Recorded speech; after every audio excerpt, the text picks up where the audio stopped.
Bismillahirrahmanirrahim. Assalamualaikum warahmatullahi wabarakatuh. Perkenalkan, nama saya Andi Jihan Ramadhani, NIM 70200119105.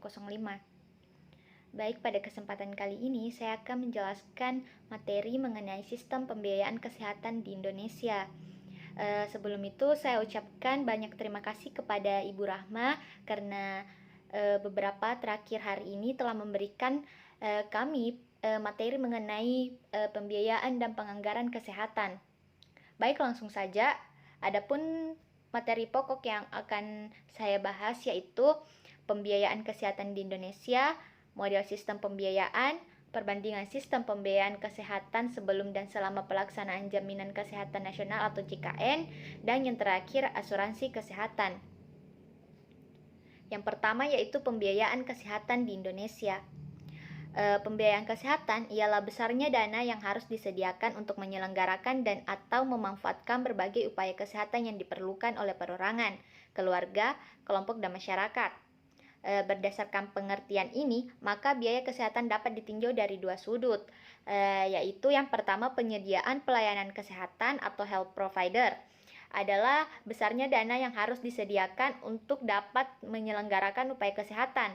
Maka dilihat dari pengertian ini bahwa biaya kesehatan dari sudut penyediaan pelayanan adalah persoalan utama pemerintah dan ataupun pihak swasta, yakni pihak-pihak yang akan menyelenggarakan upaya kesehatan. Yang kedua yaitu pemakai jasa pelayanan atau health consumer. Adalah besarnya dana yang harus disediakan untuk dapat memanfaatkan jasa pelayanan. Dalam hal ini, biaya kesehatan menjadi persoalan utama para pemakai jasa pelayanan. Namun dalam batas-batas tertentu, pemerintah juga turut serta, yakni dalam rangka terjaminnya pemenuhan kebutuhan pelayanan kesehatan bagi masyarakat yang membutuhkan. Pembiayaan pelayanan kesehatan haruslah bertujuan untuk yang pertama yaitu risk spreading, yang dimaksud yaitu pembiayaan kesehatan yang harus mampu meratakan besaran risiko biaya sepanjang waktu, sehingga besaran tersebut dapat terjangkau oleh setiap rumah tangga. Artinya, sebuah sistem pembiayaan harus mampu memprediksikan risiko kesakitan individu dan besarnya pembiayaan dalam jangka waktu tertentu, misalnya 1 tahun.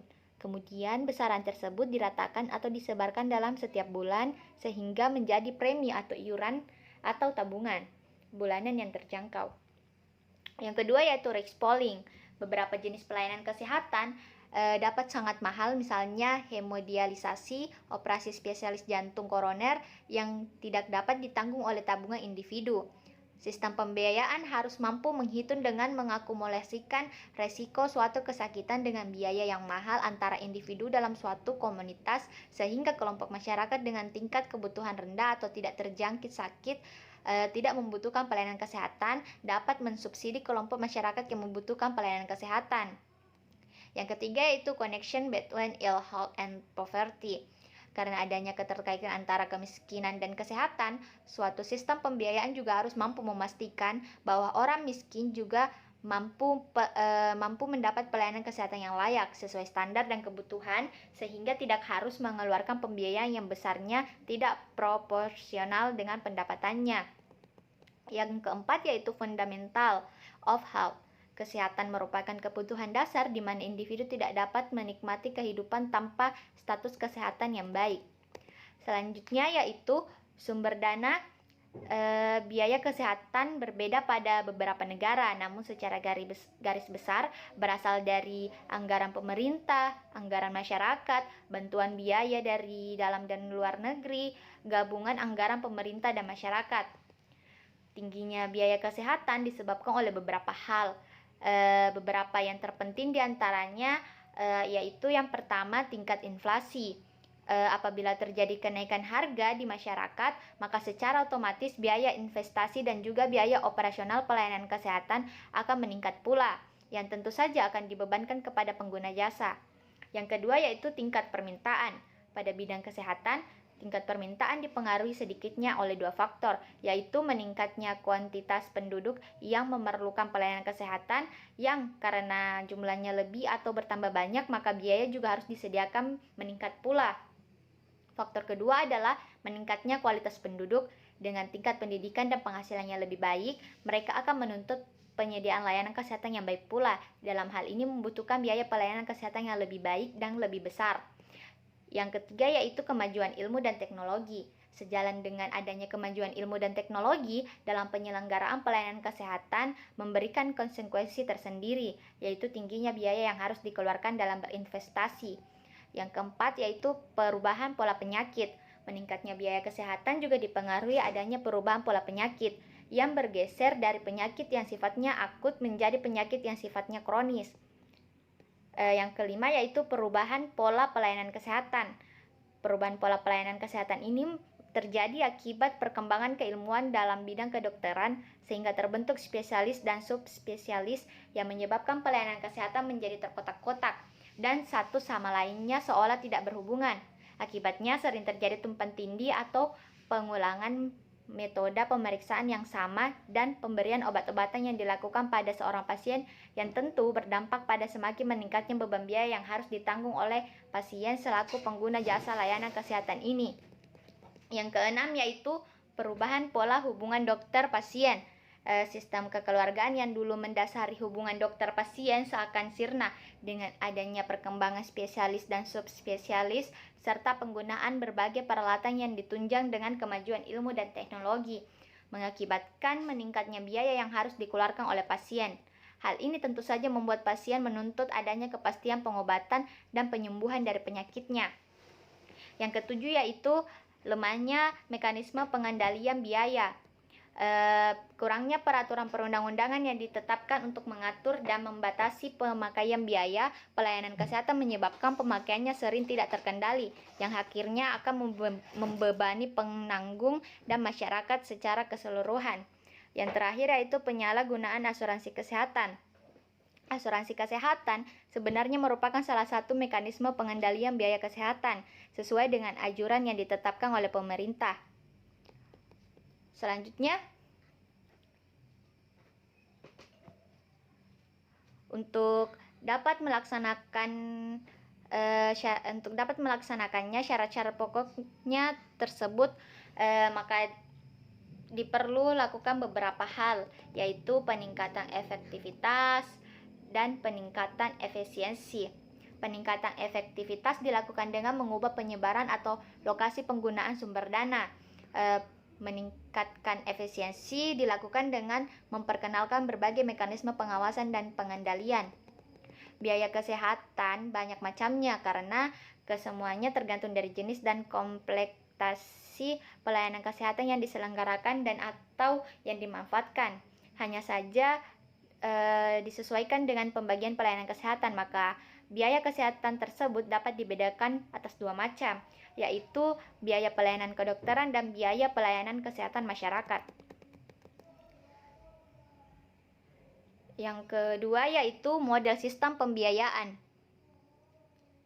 Model sistem pembiayaan ini terbagi menjadi beberapa. Yang pertama, direct payment by patient. Ciri utama model direct payment adalah setiap individu menanggung secara langsung besaran biaya pelayanan kesehatan sesuai dengan tingkat penggunaannya. Yang kedua yaitu user payments. Dalam model ini, pasien membayar secara langsung biaya pelayanan kesehatan, baik pelayanan kesehatan pemerintah maupun swasta. Yang ketiga itu saving based. Model ini mempunyai karakteristik risk spreading pada individu, namun tidak terjadi risk pooling antara individu. Artinya, biaya kesehatan langsung akan ditanggung oleh individu sesuai dengan tingkat penggunaannya. Namun, individu tersebut mendapatkan bantuan dalam mengelola pengumpulan dana dan menggunakannya bila mana membutuhkan pelayanan kesehatan. Yang keempat yaitu informal. Ciri utama model ini adalah bahwa pembayaran yang dilakukan oleh individu pada provider kesehatan formal, misalnya dokter, bidan, tetapi juga ada provider kesehatan lainnya, misalnya mantri, dan pengobatan tradisional. Yang kelima yaitu insurance based. Sistem pembiayaan dengan pendekatan asuransi mempunyai perbedaan utama di mana individu tidak menanggung biaya langsung pelayanan kesehatan.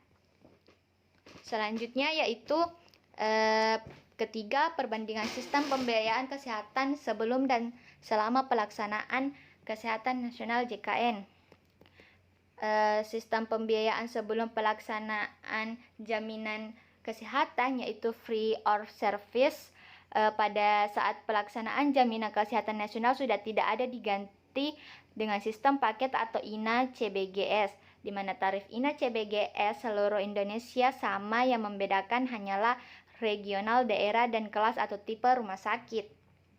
Untuk pelayanan tingkat pertama, pemerintah sudah menerbitkan Perpres nomor 23 tahun 2014 tentang pengelolaan dan pemanfaatan dana kapitasi JKN pada fasilitas kesehatan tingkat pertama milik daerah. Peraturan ini mengacu sebagai BPJS membayar kapasitas langsung kepada puskesmas, sehingga BPJS tidak membayar kapitasi ke dinas kesehatan tapi langsung ke puskesmas. Nah, setelah adanya JKN, rumah sakit untuk proses pengklaiman langsung ke pihak BPJS, tidak melalui dinas kesehatan lagi. Untuk puskesmas sebelum dan pada setelah pelaksanaan JKN harus melalui dinas kesehatan terlebih dahulu. Pada saat pelaksanaan JKN ini ada beberapa pihak asuransi swasta atau komersial yang sudah mau dengan BPJS. Dengan ini peserta BPJS yang punya asuransi lain bisa mendapatkan benefit lain yang tidak dijamin oleh BPJS Kesehatan sesuai aturan yang berlaku pada program JKN. Yang keempat yaitu asuransi kesehatan.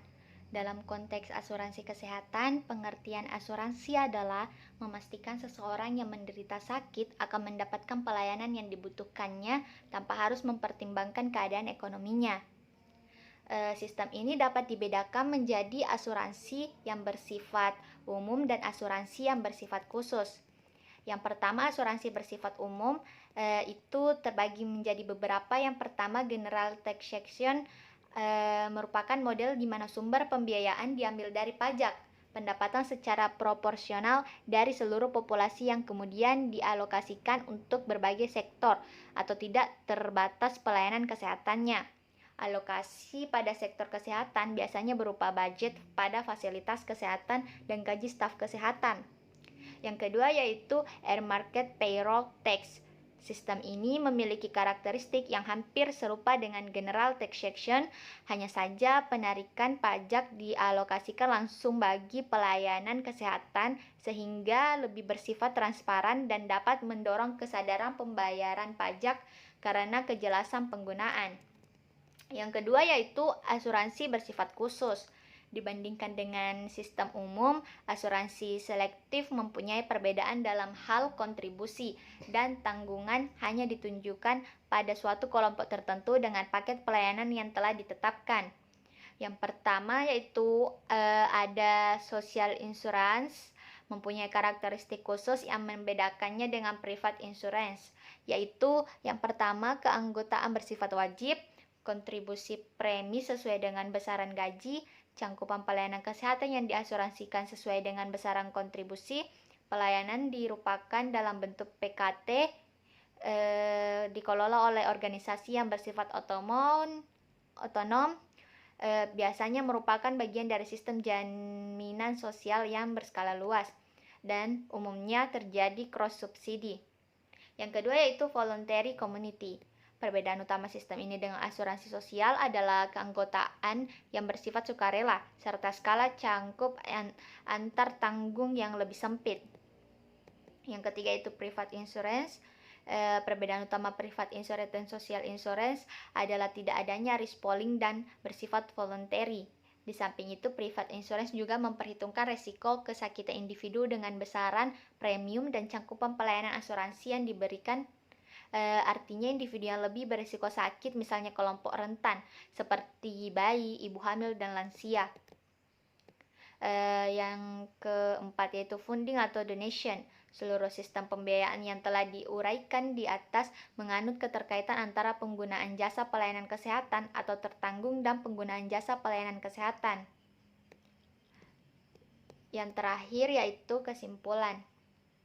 Adapun kesimpulan yang dapat saya ambil dari penjelasan saya yaitu peningkatan biaya pelayanan kesehatan yang makin tidak terkendali serta mengantisipasi ketidakmampuan masyarakat dalam mengakses pelayanan kesehatan sehingga perkembangan penyakit semakin tidak terkendali, maka pilihan yang tepat untuk pembiayaan kesehatan adalah asuransi kesehatan. Mengingat kondisi ekonomi negara dan masyarakat, serta keterbatasan sumber daya yang ada, maka perlu dikembangkan pilihan asuransi kesehatan dengan suatu pendekatan yang efisien, efektif, dan berkualitas agar dapat menjangkau masyarakat luas. Itulah tadi hasil pemaparan materi terkait sistem pembiayaan kesehatan di Indonesia. Kurang lebihnya mohon dimaafkan. Wassalamualaikum warahmatullahi wabarakatuh.